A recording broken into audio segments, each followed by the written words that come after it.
Susutay po natin ng ayos yung ating manok sa high flame.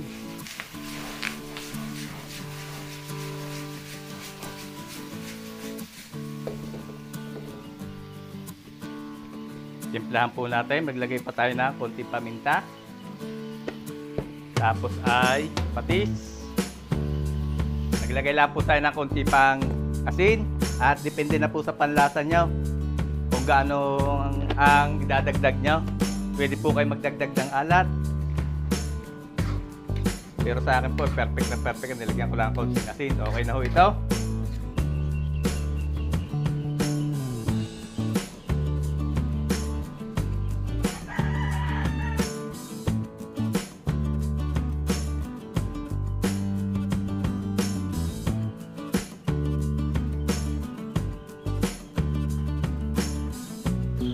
Masarap, manilamlam.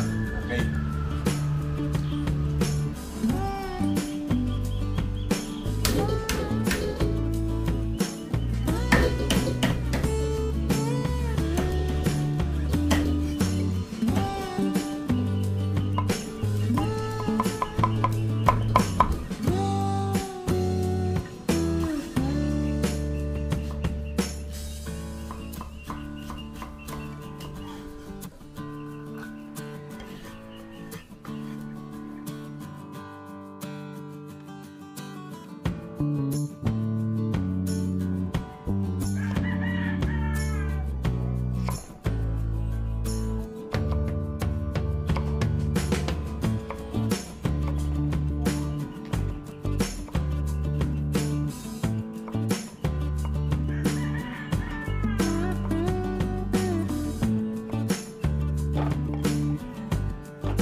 Magandang araw po ulit mga kabayan at nandito po ulit tayo sa ating munting kusina at nagluluto tayo ng isa sa pinakamadali at mabilis na luto ng manok at masarap din.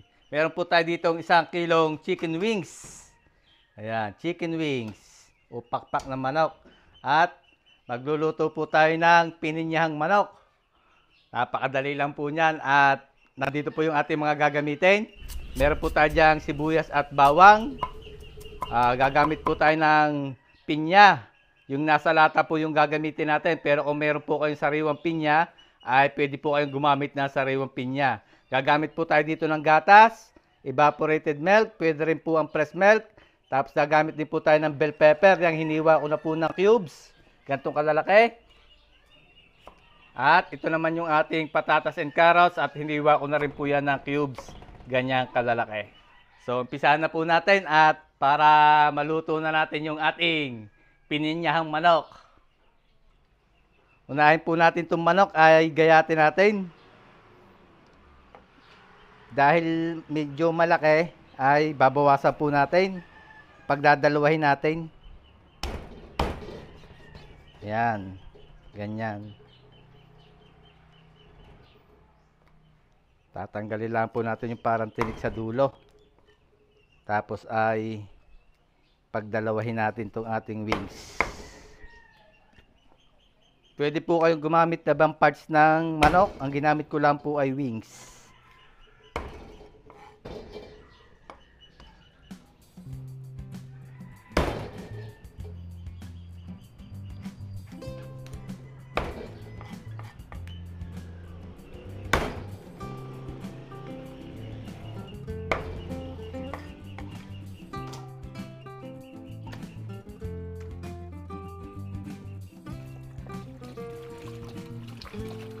Hugasan lang po nating maigi yung ating manok matapos nating gayatin. At ating i-strain para mawala yung tubig. Ayan.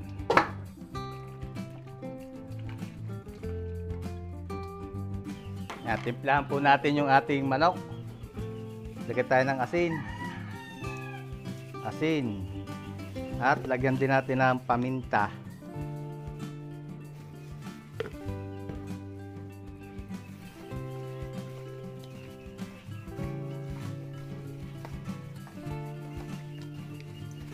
Mamarinate lang po muna natin ito saglit.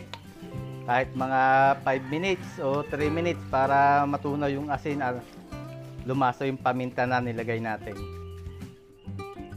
Nag-iinit na po tayo ng kawali at umpisa na natin lutuin. Yan, mainit na, medyo nausok na. Lagay na po tayo ng mantika. Katamtaman dami ng mantika. Magisa na tayo. Lagay na natin bawang. Tapos ay sibuyas.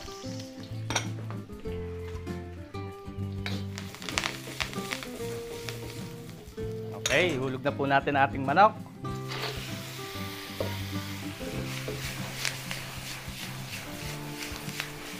Susutay po natin ang ayos yung ating manok sa high flame.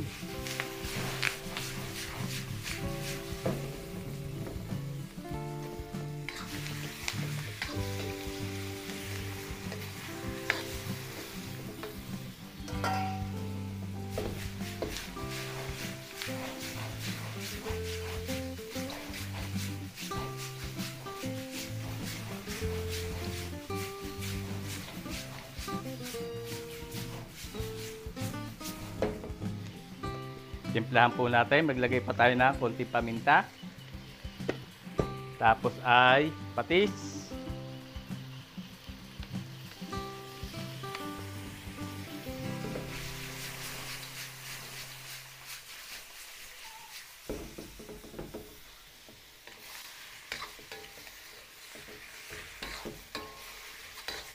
Ilagay po natin yung ating pinya. Kasama po yung syrup.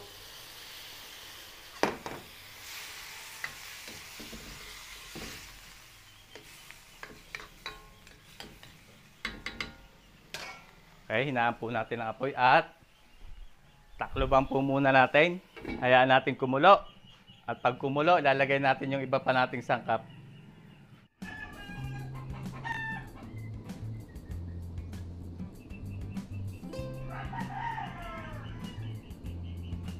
Buksan po natin. Pag kumulo na at medyo parang paluto na po yung manok, ilagay na natin yung ating ito, patatas and carrots.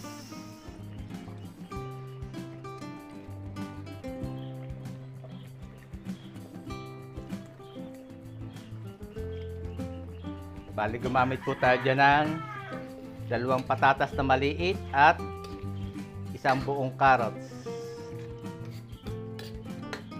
Haluin lang po natin at tatakluban po ulit natin yan. Palambutin muna natin yung konti yung patatas and carrots.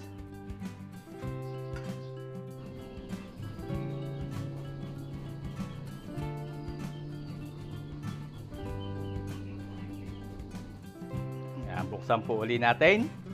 Bango na. At kapin natin kung malambot na ang patatas o malambot na po. Ilalagay na po tayo ng ating evaporated milk, o kung mayroon po kayong fresh milk ay pwede po kayo gumamit ng fresh milk. Lagay na po natin. Yan, kukontrolin lang po natin yung paglalagay at baka lumutang naman sa sabaw.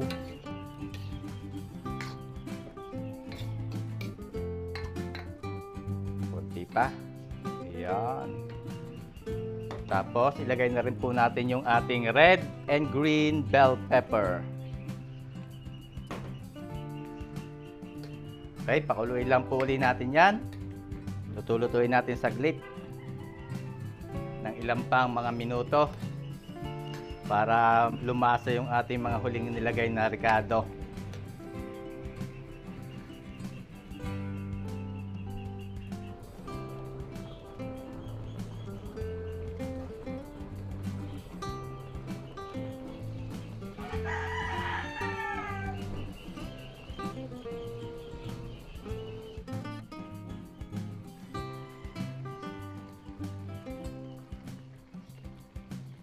Okay na po mga kabayan itong ating pininyang manok. Bali, 2 po ang version nito. Yung isa ay yung merong gata. Ang ating pong ginawa ay yung gatas ang ginamit natin dahil pagka yung gata po ay medyo nakakaumay. So, ganun lang po kabilis. Ayan ang ating pininyang manok at tikman natin.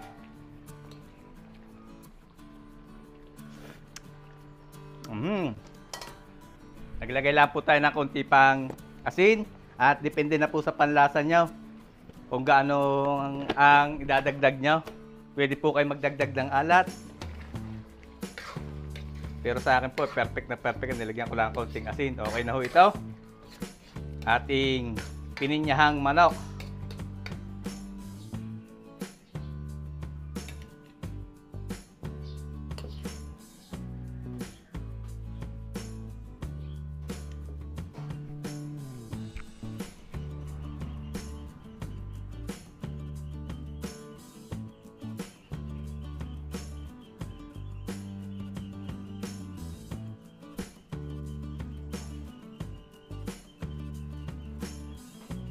Dito mga kabayan yung ating pininyahang manok.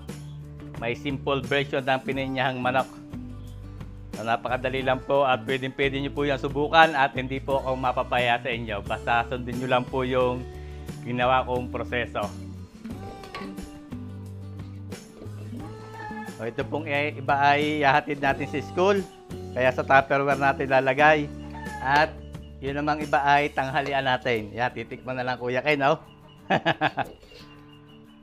Ito namang nasa Tupperware ay hatid natin sa school para masarap-sarap naman ang ulam nila. Okay, takluban na natin at ihatid natin to sa school. Yung iba ay ulam natin at anong lasa Kuya Ken? Ha? Quality daw. So yun, hanggang dito na lang tayo mga kabayan at marami po uling salamat sa patuloy niyong pagtangkilik sa ating mga video. Ingat po lagi tayo lahat mga kabayan at God bless po sa ating lahat. Sana po ay magkita-kita tayo uli sa susunod ko pang mga videos. Ayan Kuya, oh.